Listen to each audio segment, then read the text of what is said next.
오늘 말씀의 제목은 그들의 죄에서 구원할 자이심이라. 아멘. 그들의 죄에서 구원할 자이심이라입니다.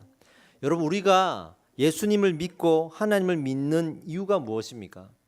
우리를 창조하시고 그리고 통치하시는 주인이시기 때문입니다. 그런데 우리를 죄에서 구원해 주시고 또 자녀까지 삼아 주셨기 때문에 우리는 예수 그리스도를 믿을 수 있는 것입니다. 아멘입니다. 처음 세상에 인간을 창조하셨을 때 정말 완전히 의로운 상태로 창조하셨어요. 의롭다는 말은 항상 죄가 없는 상태로 이해하시면 됩니다. 죄가 없는 의로운 상태였는데 우리 인간은 그 의로운 상태를 잘 지키지 못하고 죄를 지어서 죄의 상태가 되어버렸습니다. 우리는 의가 가득 찰 수 있지만 그러나 하나님이 아니고 신이 아니기 때문에 얼마든지 무너질 수 있는 연약한 인간인 것이죠. 그때부터 하나님은요, 이 변해버린, 타락해버린 죄의 상태에 구한 우리를 다시 그 의로운 상태로 돌려놓으시고자 아주 많이 애를 쓰셨습니다. 지금도 하나님의 그 노력을 우리는 하나님의 열심, 할렐루야, 하나님의 작정 이렇게 말을 합니다. 그래서 하나님은 방법을 생각해 내셨습니다. 어떻게 하면 이 죄의 상태를 의의 상태로 돌려놓을 수 있을까 해서 그 방법을 알려주셨는데 그것이 바로 제사였습니다. 구약에 보면 많은 제사가 있는데 그중에 속죄 제사가 있습니다. 내 죄를 용서받기 위해서 드리는 제사, 이거를 속죄 제사라 그러는데 이 속죄 제사를 드리면서 하나님 내 죄를 용서해 주세요라고 나를 원래는 바쳐야 되지만 내가 죽어 마땅하지만 대신 양이나 소나 이런 제물들을 바쳐서 하나님 앞에 그 죄를 용서받는 그 제사가 있었다는 거예요. 그 제사를 통해서 우리는 어떤 효과를 얻게 되냐면 우리의 영혼의 죄가 해결됩니다. 할렐루야. 이것을 성결 또는 정결이라고 우리가 표현할 수 있고 거룩해진다라고도 표현할 수가 있어요. 그런 제사를 허락하셨어요. 그런데 인류가 그 제사를 반복해 가면서 나름 죄를 해결해 왔지만 그 제사를 주셨음을 감사하지 못하고 또 더 큰 죄를 짓고 나중에는 구약이 다 지나갔을 때만 해도 그 제사의 형식만 남아있는, 그래서 신약시대가 시작되었을 때는 그 제사의 껍질만 남아있는 그런 상태가 되어서 더 이상 이렇게 끌고 가기에는 어려운, 이제는 심판받아 마땅한 날이 왔다라고 하나님은 생각할 만큼 그 죄가 이 땅 가운데 가득 넘쳐버린 그런 폭발 직전의 상태에 있었다는 것입니다. 그래서 사단은 이제 기뻐하였고 사단은 즐거워하였습니다. 계속해서 죄를 가지고 이 땅을 속여가면서 이제 이 죄가 이렇게 세상을 지배하게 되었으니 자신의 나라가 도래했다고 기대하고 기뻐했습니다. 그러나 우리 하나님은 우리를 포기하지 않으시고 이런 때를 위해 우리를 처음 창조하실 때부터 숨겨두었던 또 준비해 놓았던 비장의 열쇠 하나를 꺼내어서 우리를 구해 주셨습니다. 그 열쇠가 뭐냐면 바로 그 제사에, 인간이 드렸던 속죄 제사에 자신이 인간으로 직접 이 땅에 오셔서 그 제사의 제물이 되셔서 하나님과 우리 사이가 끊어졌음을 다시 이어주는, 그래서 하나님과 우리를 화목시켜 주시는 그 화목 제물이 되시도록 하는 이 마지막 제사를 하나님께서는 비장의 열쇠로 여기시고 우리에게 꺼내 드셨습니다.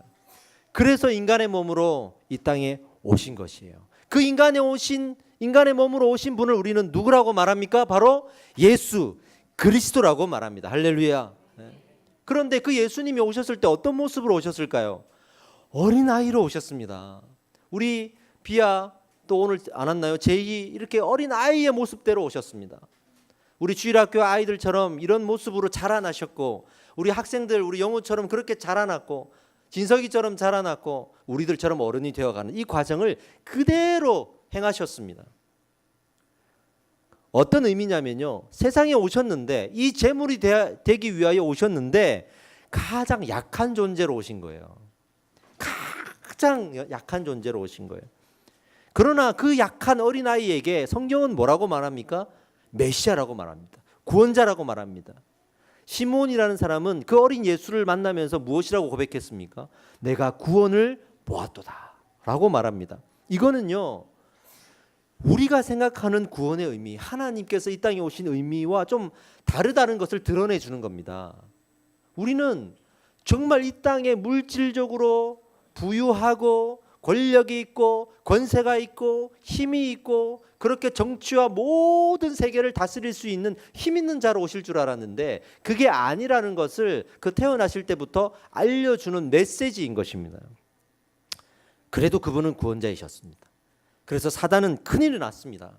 자신들의 왕국을 만들려고 했는데 마지막 순간에 예수님께서 오셔서 그것을 방해한 것입니다.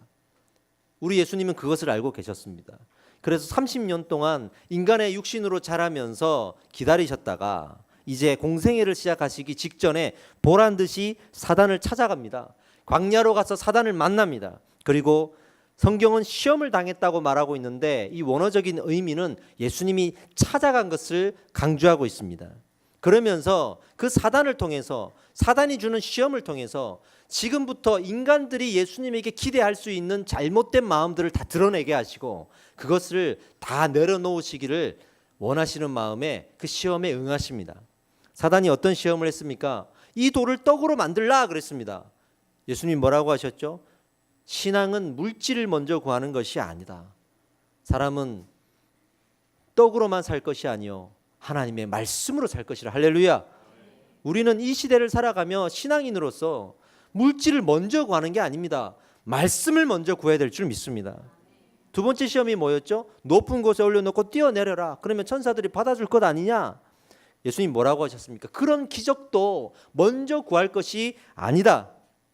내게 주어진 일상을 살아가는 믿음의 삶을 요청하셨습니다. 신앙은 갑자기 내가 일상을 성실히 충실히 최선을 다해서 살아가지 않는데 그것을 뛰어넘어서 어떤 결과를 내게 하는 이런 기적들을 요구하는 것이 아닙니다. 하나님은 그것을 기도하라고 말하고 있지 않습니다. 주기도문에도 말하고 있잖아요. 일용할 양식을 주옵시고. 우리는 일상을 믿음으로 최선을 다해 살아가야 하는 것입니다. 이게 신앙입니다. 세 번째로 어떤 것을 요청하셨죠? 그 수많은 천하 만국을 보여주면서 이것을 다 내게 줄 테니까 내게 절하라 그러잖아요. 예수님은 사단아 물러가라고 하셨습니다. 하나님보다 먼저인 것은 사단의 전략입니다. 사단이 주는 것입니다.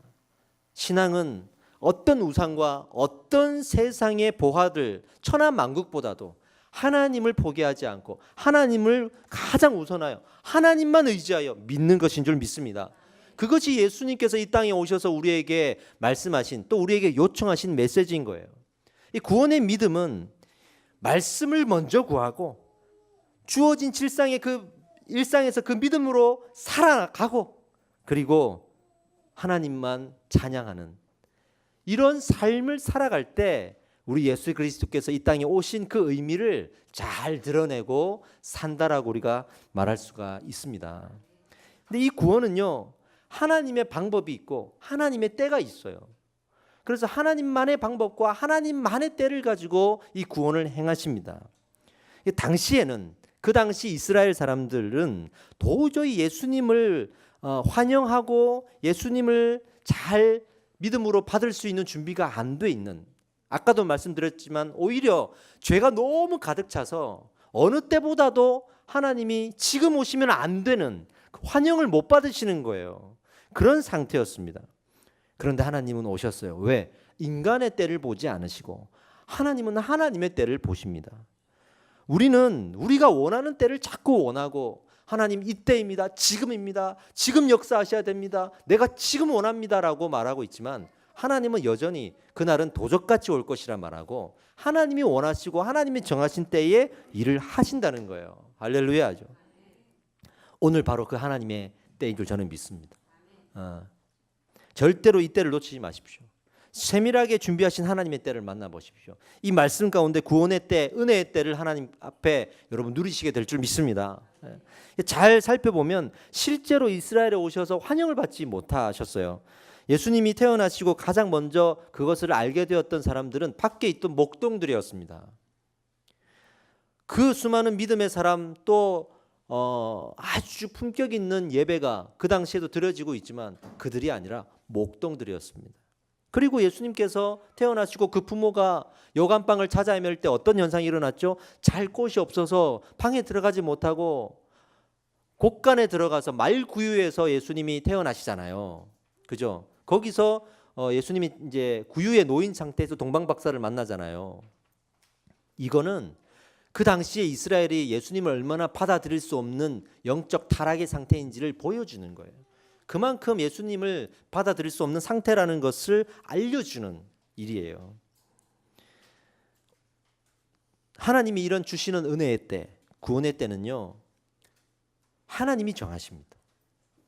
그럼에도 불구하고 당신이 오셔서 그런 푸대접을 받으심에도 불구하고 하나님이 하겠다고 하시면 하시는 거예요. 우리 주변의 상황들이 지금은 뭔가 아닌 것 같고 안 되는 것 같고 매번 순종할 때마다 지금은 상황이 안 좋아서 우리는 이렇게 말하지만 하나님은 그런 상황에 전혀 좌지우지하지 않으시고 하나님은 믿는 자에게 구원을 주시고 구하는 자에게 은혜를 주십니다. 상황을 고려해서 네 상황은 아직 아니구나 하시지 않고 구하는 자에게 하나님이 주시겠다고 하면 언제든지 주실 수 있는 분이신 줄 믿으시기 바랍니다. 준비 안 된 우리를 위해 오신 예수님의 이야기죠. 혹시 이 중에 예수님을 아직 영접하지 못한 분이 있으십니까? 나는 아직 준비가 안 됐어요. 우리 만약에 배우자나 가족이 자녀가 있으면 우리 이 사람들은 아직 믿을 만한 준비가 안 돼 있어. 이런 얘기하지 마세요. 언제 그 마음을 열어줄 줄 몰라요. 언제 그 마음의 은혜를 주실 줄 모릅니다. 아멘. 그 준비 안 된 우리에게 오신 이야기를 나누려고 하는 거예요. 예수님과 관련된 두 마을이 있어요. 좀 헷갈리는 마을들인데 하나는 베들레헴, 하나는 나사렛. 왜 헷갈리냐면 성경을 안 읽어보신 분들일수록 안 헷갈려. 읽어보신 분들일수록 헷갈려. 마태, 마가, 누가복음에 보면 이 베들레헴과 나사렛에 대해서 도대체 이 부모의 고향은 어디이며 이게 다 좀 다르게 나오는 듯한 좀 헷갈리는 부분이 있는데 제가 간단하게 말씀을 드릴게요. 베들레헴이 어떤 곳이냐면 제일 작은 동네예요. 그래서 제일 인구수가 작고 작은 동네. 나사렛은 제일 가난한 동네. 그 중에서 제일 가난해서 이제 로마 통치하에 있지만 관심도 없는 그런 동네였습니다. 그런데 예수님은 어디에서 태어났죠? 베들레헴에서 태어났어요. 그리고는 나사렛에서 자라셨어요. 태어날 때만 여기서 태어나고 나사렛에서 어릴 때부터 자라신 거예요. 그런 구분을 할 수 있습니다. 당시에 요셉 부부는 처음에 나사렛이라는 동네에서 가난한 마을에서 살고 있는 부부였어요. 그러니까 결혼하기 전인데 그 가난한 동네에서 남자 여자가 청춘이 만나서 이렇게 연애를 하고 있는데 얼마나 그 당시에 보면 보잘것없겠어요. 뭘 할 수 있겠어요. 그런 두 청년, 미래가 보이지 않고 앞이 보이지 않고 부모의 덕을 보지도 못하는 그런 청년들이었는데 그러나 거룩했어요. 할렐루야. 거룩했어요. 이들에게 예수님께서 그의 몸을 빌려 이 땅에 오신 것입니다. 성경은 이분들이 나사렛에서 지금 살고 있는데 분명히 베들레헴에서 태어날 것이라고 예언을 했어요.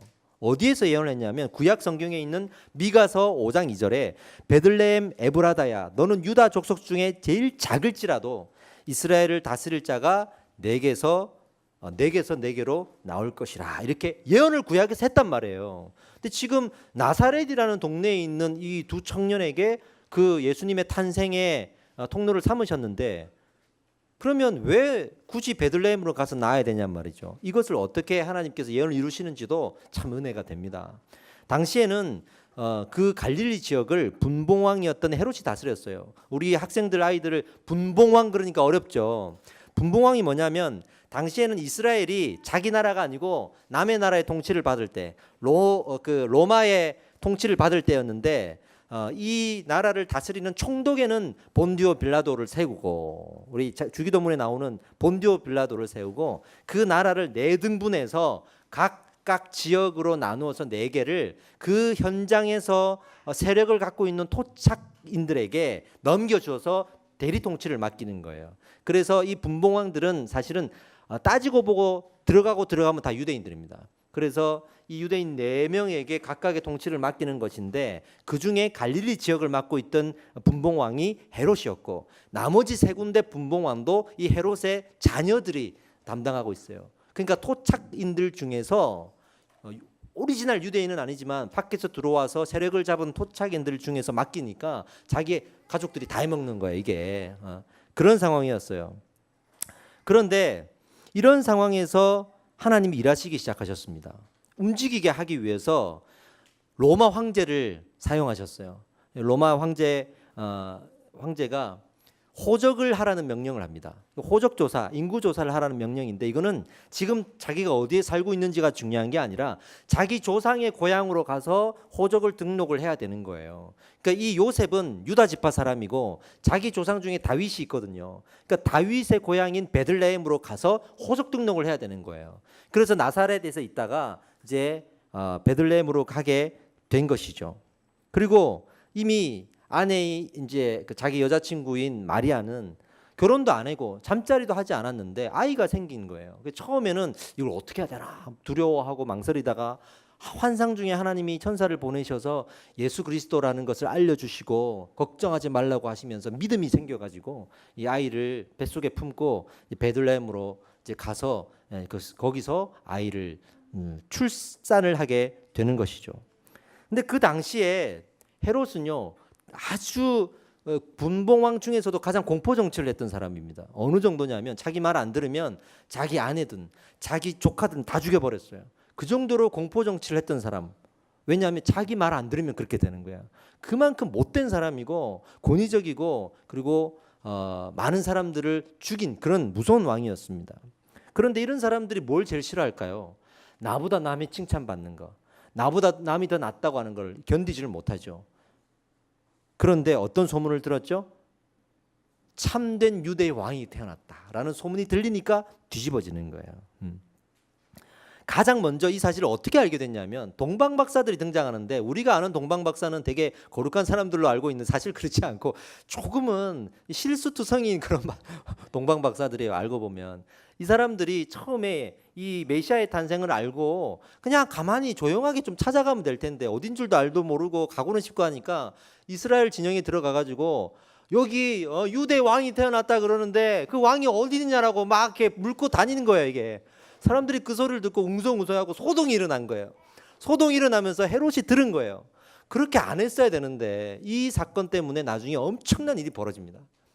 그래서 동방박사가 해집고 다니면서 찾고 그러다가 헤롯의 귀에 들어가거든요.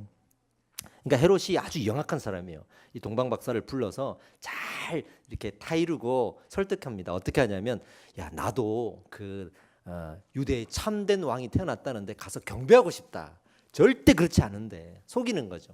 나도 경배하고 나도 절하고 싶으니까 먼저 찾으면 와서 내게 알려주고 나를 데리고 가죠라고 잘 구슬린 거예요. 오 왕이 지금 분봉 왕이 이렇게 얘기하니까 이 동방박사들은 좋다 그러고 이제 가서 몰약과 유황을 드리면서 예수님께 경배한 거죠. 그런데 하나님이 그 모든 계획을 아셨어요. 이제는 하나님이 나서야죠. 어떻게 하셨냐면 그 예수님을 만나고 돌아오는 동방박사에게 꿈에 나타나셔서 니네 죽으니까 헤롯에게 가지마. 니네 고향으로 돌아가. 그래서 돌려보내고 또 요셉의 꿈에 나타나게 하셔서 지금 헤롯이 가만 안 있을 거니까 애굽으로 이집트로 도망가라고 알려주셨어요. 그래서 동방박사도 도망가고 또 요셉 부부도 예수님을 안고 애굽으로 가서 거기서 살게 됩니다. 헤롯은요 그 분노를 가지고 어떤 일을 자행을 하냐 그러면 그대 유대 지역의 2살 이하의 아이들을 다 죽여버려요. 엄청난 유아 살해 사건, 역사적으로 기록에 남을 만한 이 사건을 자행하면서 분노하기 시작합니다. 그러니까 헤롯이 나중에 죽거든요. 그러니까 헤롯이 죽을 때까지 예수님과 그 부모는 애굽에 있는 거예요 지금. 그리고 죽었다는 소식을 듣고 이제 이스라엘로 돌아가야 되는데 그런데 헤롯이 죽고 나서 그 다음 왕도 자기 아들인 거예요. 그러니까 아들들이 다 해먹는 거예요 지금. 아켈라오라는 자기 아들이 왕이 되었으니까 하나님이 또 나타나셔서 베들레헴으로 가지 말라. 왜냐하면 베들레헴으로 가면 죽어요 지금. 그러니까 나사렛으로 가라. 네가 원래 살던 곳으로 가라. 왜냐하면 그곳은 가장 가난한 동네라 그 사람들이 거들떠 보지도 않는 그런 동네인 거예요. 그래서 예수님을 데리고 나사렛으로 가서 거기에서 정착을 하게 되는 것입니다. 얼마나 이 나사렛이 가난했고 보잘것 없었냐면 나중에 예수님이 제자들을 부르실 때 이 빌립이라는 사람이 나다나엘에게 말하잖아요. 와보라 그랬더니 나다나엘이 그럽니다.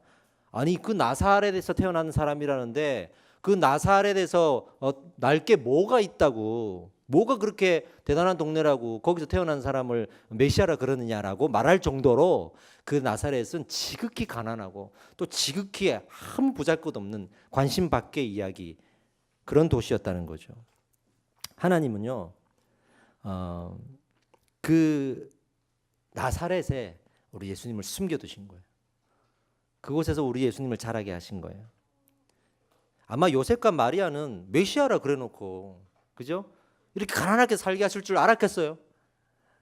내가 지금 메시아를 지금 예수 그리스도를 지금 잉태하고 지금 출산해가지고 이 고생해가지고 살아가는데 뭐 먹을 거 입을 거 좀 주셔야 될 거 아니에요. 근데 지극히 가난한 동네에서 30년을 살게 하셨으니 불평이 나올 만도 하지 않겠습니까?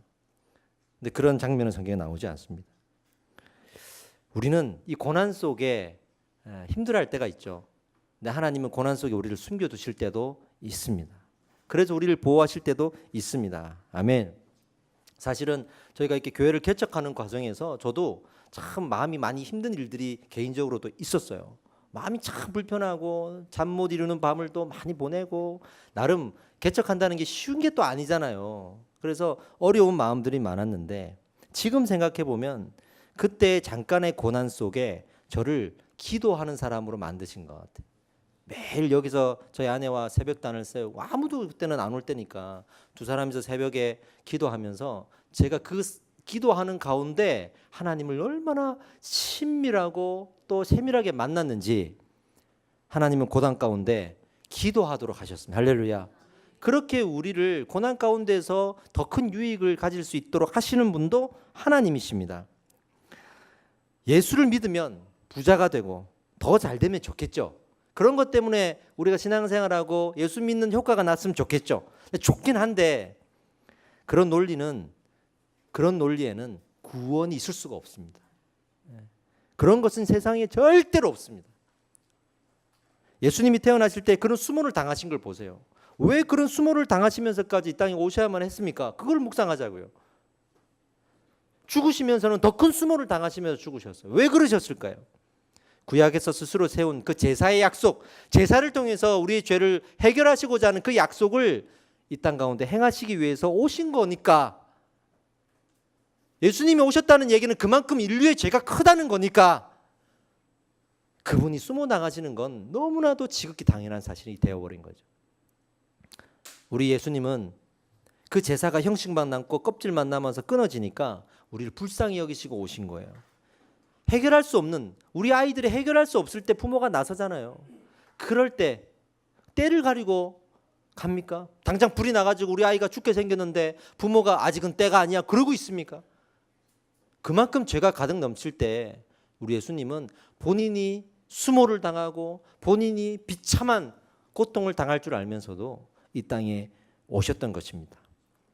그러니까 죄는 하나님을 부인하는 거예요. 할렐루야. 죄는 하나님을 부인하고 내가 하나님을 붙들지 않는 거예요. 조금 붙드는 것도, 덜 붙드는 것도, 잠깐 붙들지 않는 것도 모두가 죄입니다. 하나님만 붙들지 않고 하나님만 내가 최선을 다해서 붙들지 않는 모든 것은 죄입니다. 그러니 우리는 하나님을 붙들지 않는 죄를 짓고 있는 것입니다. 하나님을 부인하는 죄로 우리의 영혼은 죽게 되었고 그 죽은 것을 살리기 위해 이 땅에 오신 것입니다. 할렐루야입니다. 우리를 구원하시기 위해 오셨습니다. 아들을 낳으리니 이름을 예수라 하라. 이는 그가 자기 백성을 그들의 죄에서 구원할 자이심이라. 예수님이 오신 목적이 명확하게 여기 나와 있어요. 명확하게 여기 나와 있어요. 근데 왜 계속 우리는 예수 믿으면 복 받는다, 예수 믿으면 잘 산다, 예수 믿으면 물질의 복을 받는다, 뭐 이런 식으로 자꾸만 이것을 오용하는지 모르겠어요. 여기 정확히 나와 있잖아요. 그들의 죄에서 구원할 자이심이라. 할렐루야. 이것이 우리가 예수를 믿는 이유가 되어야 되는 줄 믿습니다. 이 구원은 그런 거예요. 어떻게 잘 먹고 잘 살 수 있나 이걸 막 생각하고 걱정하면서 그걸 위해서 내가 예수를 믿으면 해결되겠지 이게 아니라 죄를 해결받으려고, 지옥 갈 내가 그 지옥에 갈 수밖에 없는 죄악을 해결받으려고 예수를 믿는 거예요. 아멘입니다. 근데 그 구원을 주시는 방법이 참 세밀해요.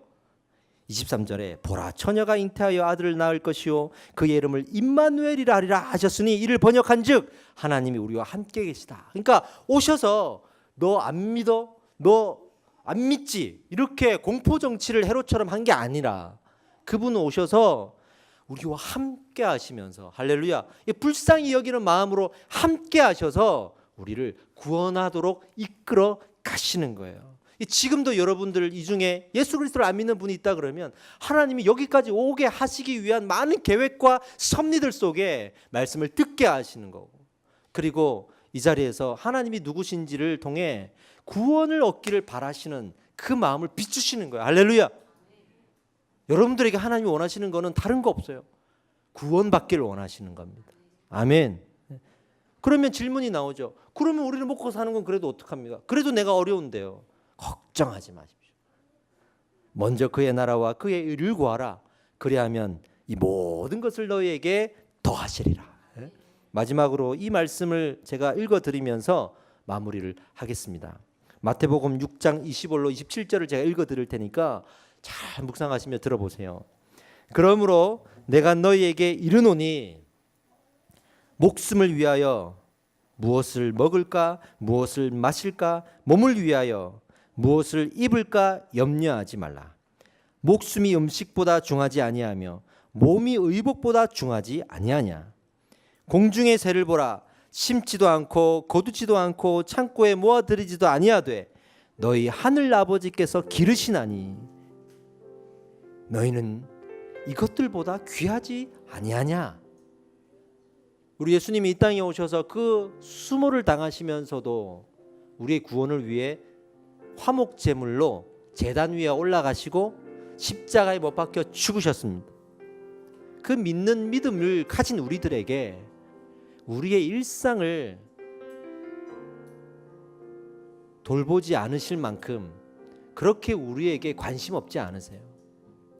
가만히 생각해 보면 십자가에 못 박혀 죽으신 예수라면, 그런 분이라면 나의 이 어려운 일상들 충분히 알고 계시고 헤아려 주실 분이에요. 이거 헤아려 주지 못할 분이라면 왜 십자가에 못 박혀 돌아가십니까? 와가지고 믿는 자 안 믿는 자 구분해서 심판하시고 저주하시고 축복하시면 되는 거지. 예수 천당 불신족 하면 되는 거지. 왜 그렇게 어려운 길을 걸어가시고 십자가에 못 박혀 죽으셨겠습니까? 왜 그렇게 수모를 당하기 위하여서 이 땅에 태어나셨겠습니까? 왜 30년 동안 그 가난한 동네에서 가난한 삶을 사셨겠습니까? 우리 하나님 우리의 일상을 누구보다 잘 아십니다.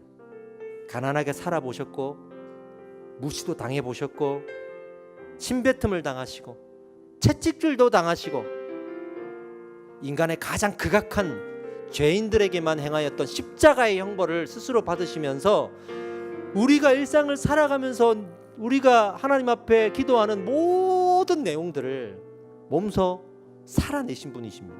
그런 분이 우리의 일상에 관심이 없으실까요? 절대 그렇지 않습니다.